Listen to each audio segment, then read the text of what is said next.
Hello and welcome back to Carol Steele Action Plan. Today we're going to try a new recipe, slow cooker Mexican shredded beef. Because you know I love tacos, I'm going to make tacos, darn it.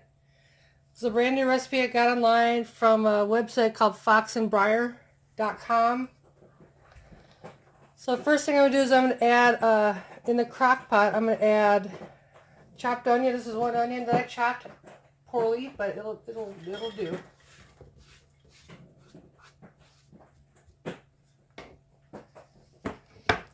Now it says to add four garlic cloves mixed. So I have pre-peeled garlic cloves because, you know, I like to have shortcuts sometimes in the kitchen because I don't have time all the time. So I got these already peeled, so I'm going to put this right in the crock pot. I don't like this piece of onion though. So there's one.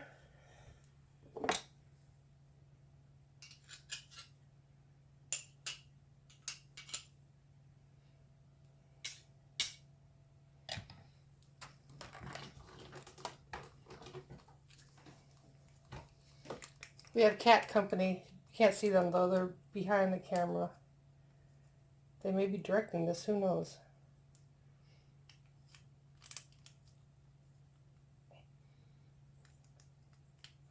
So last time I made the pork tacos. This time I'm doing the shredded beef. Garlic clove number 2. I could have pre-done all this, but then what kind of learning opportunity would this be for anybody? Right into the crock pot.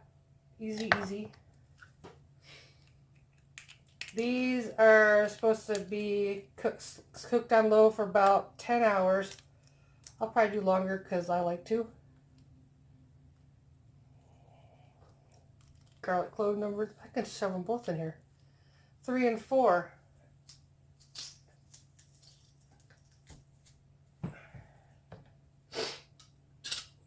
So it's like after midnight here. But otherwise, I'll be up all night, which doesn't matter because I had Friday off because it was a holiday for my job, at my job. So it says add the garlic, cloves, onion, and 2 tablespoons of tomato paste. I like using tomato paste in the tube because if you do a can and you only need a couple tablespoons, then you waste the can. So 2 tablespoons of tomato paste.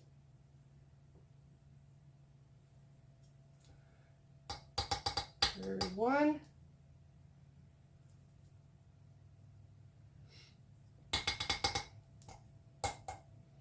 And there's 2. The next thing is juice of 1 lime, which I got a new gadget for that. I love my kitchen gadgets. You can ask anybody. Ask my boyfriend, he'll tell you. So I'm going to cut this lime in half. And I got this new thing for juicing things.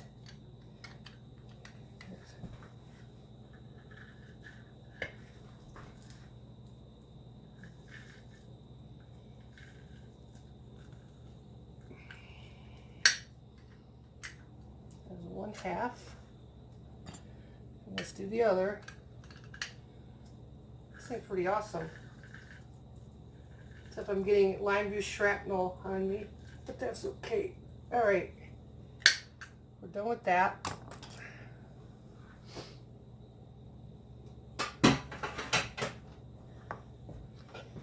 Now I'm supposed to get the spices going. So spices are going to be, it says 1 tablespoon of chili powder. Oh, it's a new chili powder too, crying out loud. All right. I don't know why everything has to be so difficult.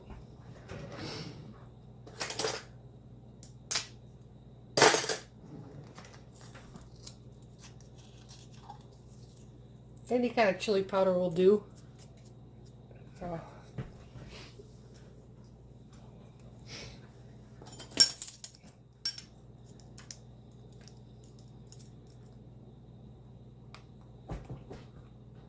1 tablespoon. That was a pretty big tablespoon, but that's why I like cooking more than baking, because baking you have to be exact, like it's science and math and stuff. I don't really like either of those. Dude, there's no food for you down there. My cat's like little furry sharks. In the kitchen, always trying to be open to business. You gotta fight me. 1 tablespoon of chili powder. There's nothing down there for you, Duncan. And next we need a teaspoon of cumin.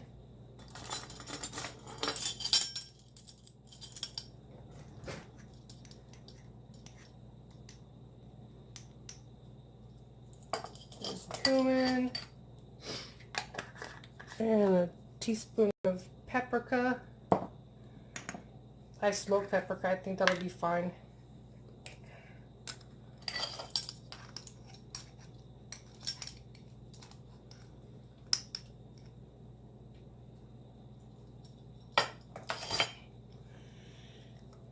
And then a teaspoon of dried oregano.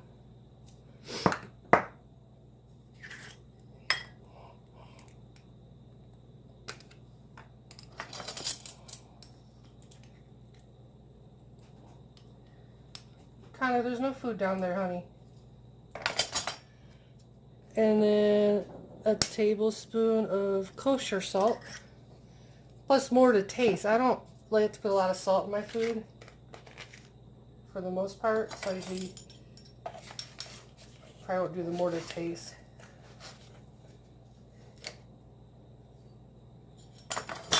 And then last, a 1/4 teaspoon of red chili flakes, which I have right here.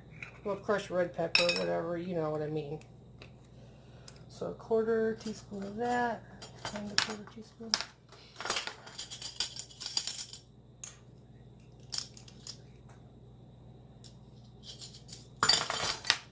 Then it says, stir everything together until fully mixed, and then you're gonna put 1 to 2 teaspoons of the spice mixture in with the onions and everything. So I'm gonna stir it up real quick. Got this cute little dish I put spices in sometimes. It says 1 to 2 teaspoons in there.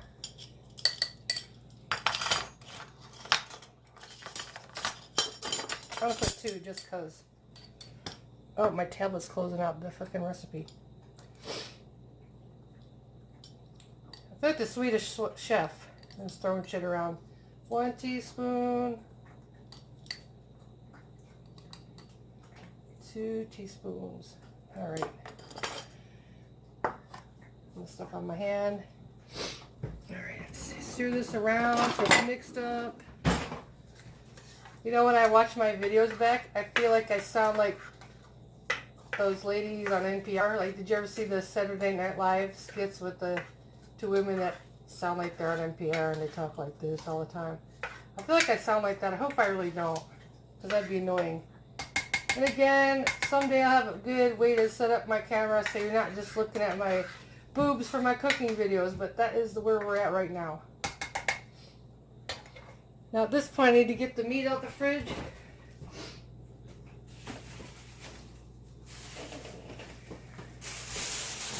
So this recipe is for, it says 3-pound beef chuck roast. I got the biggest one they had at Safeway today, and that is a 2.48 pound chuck roast. But you know what? It's okay. I can make it work, especially because Mark is out of town, and so I'll be eating all this my own self.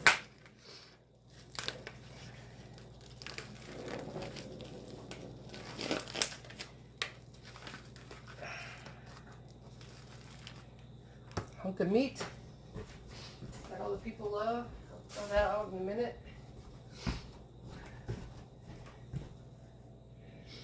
It says, sprinkle the rest of the spices over the chuck roast, patting it to help it stick to the meat.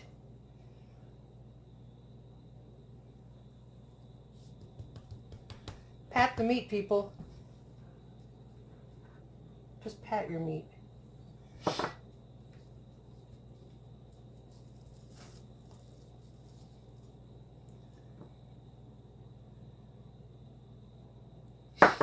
And we're patting. I don't like that at all because I just dumped half of it on the counter. But it's going to be okay.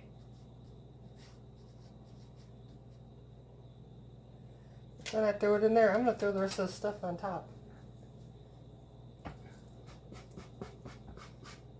Alright. This is my favorite method of delivery. This is what I call test kitchen because I've made this recipe before.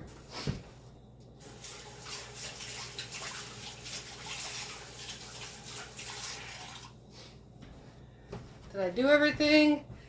I believe that I did. So I am going to start it up.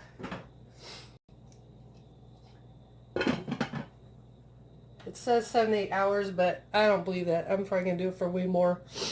So it'll be a lot more tender. All right. See you guys tomorrow.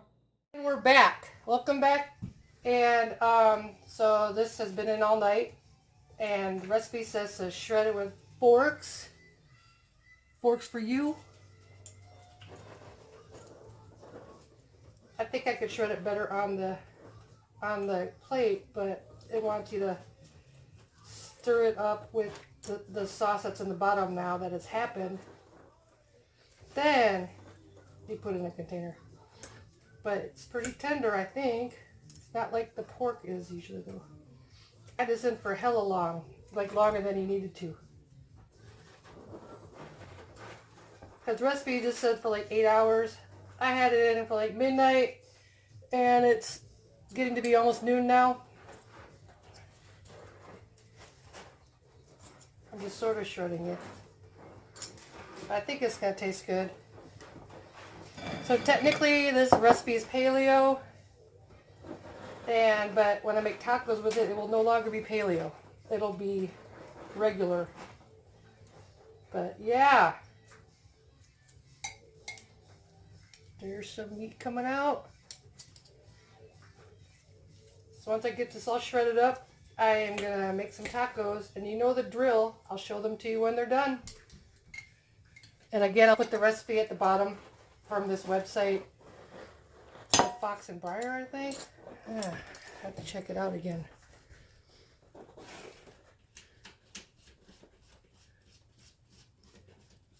Yeah, foxandbriar.com.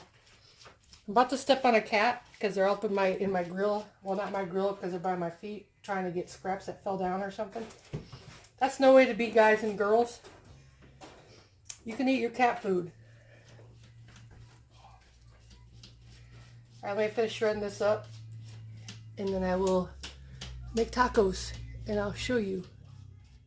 All right, we're ready to make the tacos. My oven has been preheated to 350. And so while the meat part is paleo, and I believe Whole30 compliant, the tacos will not be. However, you could use the meat on like a bed of this broccoli slaw and throw some guacamole on top, and that seems like a good meal to me. So we can do that. The only thing making this not paleo is the tortillas that I'm used to, and the cheese. And if I use sour cream, then that's not paleo. Not bothered.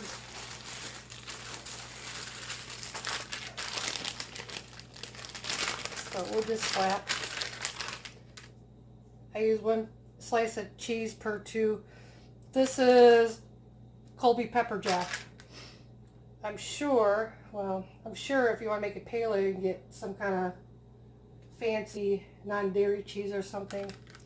Honestly, I don't eat a lot of cheese, only if it's stuff like this, pizza, or whatever. But I like cheese a little bit. Then I'm going to take some, so I end up getting this much meat, shredded beef, Mexican shredded beef. And it does taste like I put actual taco seasoning on it. And I didn't, so that's magical. Let's use my hand. Put a bunch on there. Very excited to taste this. Again, I'll leave a link to the recipe down below. I probably said that last time and forgot to do it, but you'll forgive me. It's cool. So let's get some meat on there. I always feel like I'm forgetting something. Okay, these are nice and meaty. Very excited. And use the fork. Let's get a paper towel here. So I like to add like salsa or picante sauce on top of it before I put it in the oven. I don't know, it just gives that extra flavor. Look, I'm strong.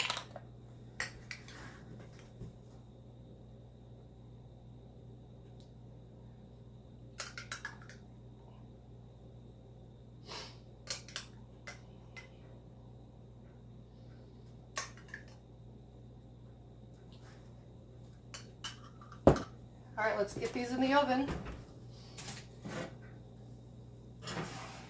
So I set the timer about 10 minutes.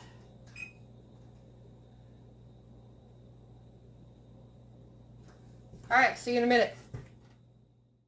All right, the timer just went off on the oven. And let's pull these out. Ooh, they look pretty nice.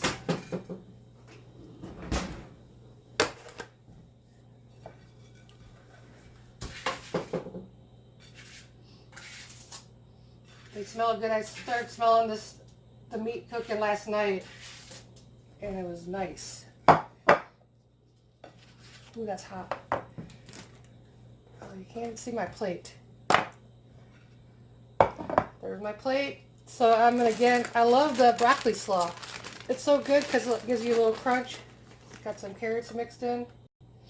I got the last bag. I thought I was gonna have to drive to another grocery store to get my broccoli slaw for my tacos.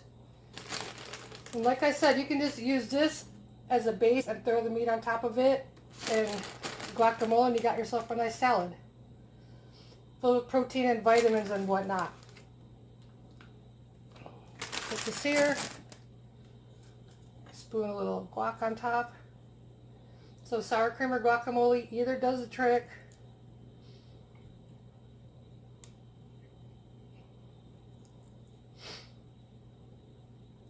So like I said, you can keep this paleo and just omit the cheese and the tortilla. It'll be just fine. It's all like guacamole, but I don't care because I like guacamole. When I lived in Texas, we used to eat at a place called Taco Cabana. And I like their guacamole and their homemade tortillas. I tried to make homemade tortillas before. Disaster. However, the next video I'm going to do, probably tonight, it'll be uploaded, is I'm going to try to make tostones in my air fryer. Thanks for watching. Don't forget to hit the subscribe button. And if you liked it, give it a thumbs up, please. And hit the little bell so you get reminded when I upload. All right, have a great day.